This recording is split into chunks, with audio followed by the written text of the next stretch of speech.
तो उनका देहांत जब हो जाता है उसके बाद औरंगजेब इज वेरी हैप्पी, क्योंकि अभी मैं मराठा साम्राज्य ले लूंगा, अभी मैं दक्कन, क्योंकि उसका बहुत बड़ा एम्बिशन है, मुझे दक्कन को किसी तरह से कंट्रोल करना है और कैप्चर करना है। जी। तो वो निकल पड़ता है दक्कन की तरफ और वो अगले साल दक्कन आ जाता है।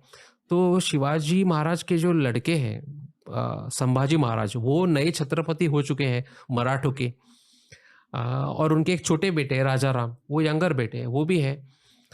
तो औरंगजेब दक्कन पर हमला करता है बहुत बड़ा सैन्य लेकर, और मराठा उसे इस तरह से लड़ा देते हैं, उसके सामने इस तरह से संघर्ष करते हैं कि 25 साल औरंगजेब दक्कन में ठहरा रहा और वो दक्कन जीत नहीं सका। तो औरंगजेब 25 साल दक्कन में रहता है और उसके सरदार, उसके मिलिट्री जनरल्स, उसके घर के लोग भी बोल रहे हैं चलो अभी वापस उत्तर भारत में जाएंगे और आगरा में, दिल्ली में जाएंगे, we want to go back home, हमको घर जाना है वापस। वो तैयार ही नहीं रहता क्योंकि उसको दक्कन को किसी भी परिस्थिति में कैप्चर करना है, कब्जा करना है उस पे, और वो सक्सीड नहीं करता, वो फेल हो जाता है और वहीं पे मरता है। और ये दक्कन में शायद उनकी लाइफ की एक स्ट्रेटेजिक गलती भी थी, बिल्कुल, क्योंकि नॉर्थ से सिख एम्पायर भी अटैक कर रहा था मुगल्स बिल्कुल बिल्कुल, और वहां अटेंशन नहीं पे किया। हाँ हाँ हाँ। फिर क्या हुआ? उसके बाद ऐसे होता है कि संभाजी को एक इम्पॉर्टेंट इंसिडेंट मैं आपको बताता हूँ कि संभाजी को बहुत ही क्रूरता से औरंगजेब मार देता है। जो शिवाजी महाराज के बेटे हैं, वो उनके खिलाफ बहुत बड़ी तरह से संघर्ष कर रहे हैं और मराठा सरेंडर नहीं हो रहे, और संभाजी मराठों का नेतृत्व कर रहे हैं बड़े ही धैर्य से, बड़े ही करेज से, और बड़े ही फियरलेसली उनको फेस कर रहे हैं। तो संभाजी को कैप्चर किया जाता है 1689 में, और औरंगजेब हुक्म देता है कि उनकी आंखें निकाली जाए। तो उनकी आंखें निकाल दी जाती हैं बहुत ही क्रूरता से, उनके हाथ तोड़े जाते हैं। औरंगजेब हुक्म ऐसे करता है कि पूरे नगर में इनको घुमाया जाए कैदी के रूप में, और लोगों को बताया जाए कि अगर औरंगजेब को कोई चैलेंज कर देता है तो उसका ये हाल हो जाता है। तो संभाजी और उनके एक कॉलीग है, एसोसिएट है, कवि कलश नाम के, उन दोनों को पूरे नगर में इस तरह से कैदी के रूप में घुमाया जाता है, with hands in chains, with legs in chains, और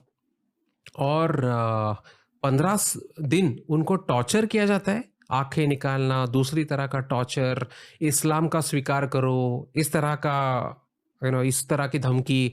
और संभाजी बहुत ही धैर्य से, हिम्मत से उसे ना कहते हैं कि मैं स्वीकार नहीं करूँगा, और उनको टॉर्चर करके 15 दिन में उनकी हत्या की जाती है, उनको मार दिया जाता है। बहुत ही एक क्रूरता की परिसीमा है औरंगजेब की तरफ से, और उनका खून करने के बाद वो उससे भी वो संतुष्ट नहीं है औरंगजेब। लोगों को दिखाने के लिए उनका जो सर है संभाजी का, उसमें वो स्ट्रॉ भर देता है और वो सर अलग करता है धड़ से, और वो भी घुमाया जाता है पूरे नगर में दिखाने के लिए कि मराठों के राजा की मैंने ये हालत कर दी। और Sambhaji becomes a source of inspiration for the Marathas, क्योंकि मराठों को इतना दुख होता है कि हमारे छत्रपति के साथ इस प्रकार का बर्ताव किया गया, इस आदमी ने ऐसा किया छत्रपति के साथ और शिवाजी महाराज के बेटे के साथ, और हमारा एक हिम्मत वाला नेता, एक नेतृत्व इस क्रूरता से मारा कि वो एकदम गुस्से से उभरते हैं और औरंगजेब को इस प्रकार से उसके खिलाफ लड़ाई देते हैं कि औरंगजेब दक्कन में मर जाता है और वो यशस्वी नहीं होता है। उसका एक कारण ये भी है, वो मराठों का गुस्सा और उनका विल पावर उतना बढ़ जाता है कि वो बहुत ही गुस्से से उभर कर आते हैं कि उन्हें ये जो हुआ है उसका बहुत गुस्सा है। तो फिर संभाजी के छोटे भाई राजा राम, उनके स्टेप ब्रदर थे, वो दूसरी माँ के लड़के थे, लेकिन राजा राम लड़ाई देते हैं। उसके बाद संभाजी के बेटे शाहू लड़ाई देते हैं। राजा राम की पत्नी ताराबाई जो कोल्हापुर की है, सातारा कोल्हापुर की, वो बहुत बड़ी लड़ाई देती है और मराठों की लड़ाई एक नए एनर्जी से उभर कर आती है। और शाहू फिर एक बालाजी विश्वनाथ नाम के ऑफिशियल है, उनको पेशवा अपॉइंट करते हैं। पेशवा का मतलब है प्रधानमंत्री।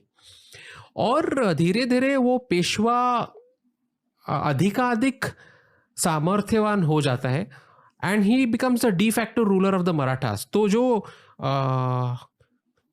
किंग है, छत्रपति है, उसका महत्व थोड़ा कम हो जाता है क्योंकि शिवाजी महाराज के जो फैमिली है वो बैकग्राउंड में चली जाती है और ये पेशवा इंपॉर्टेंट हो जाते हैं because very few of his family members are left anyway, जो सक्सेसर्स है जी। वो। तो most of them have sacrificed themselves, they have fought hard, they have died, and then the Peshwas take over, and then the Maratha साम्राज्य और भी बढ़ता है। बाजीराव पेशवा दूसरा पेशवा है, वो इतना, बाजीराव वन, वो इतना यशस्वी हो जाता है कि वो मराठों का राज पूरे भारत भर लेकर जाता है और अलग अलग सरदार प्रस्थापित हो जाते हैं। जैसे सिंधिया हो जाते हैं ग्वालियर में, नागपुर में भोसले हो जाते हैं, बड़ौदा में गायकवाड़ हो जाते हैं, दूसरी जगह दूसरे लोग हो जाते हैं और फिर वो अपना अपना साम्राज्य निर्माण करते हैं। उसका एक नेगेटिव इम्पैक्ट भी होता है कि खुद का साम्राज्य हो जाने से अंतर्गत लड़ाई भी बहुत हो जाती है। हर सरदार के अपनी फीफडम शुरू हो जाती है और मराठा साम्राज्य मजबूत होकर भी इन अंतर्गत वादों के वजह से अंतर्गत संघर्षों के वजह से धीरे धीरे अपनी यश के शिखर पर पहुंचने के बाद, मतलब अटक तक पहुंचने के बाद, बंगाल के बाद पहुंचने के बाद धीरे धीरे से fade away, it starts fading away. और ब्रिटिश भी आ जाते हैं with their superior arms and ammunition and with this internal conflict the British finally take over and ये क्लाइमैक्स हो sorry गया and the Maratha Empire actually collapses completely in 1818.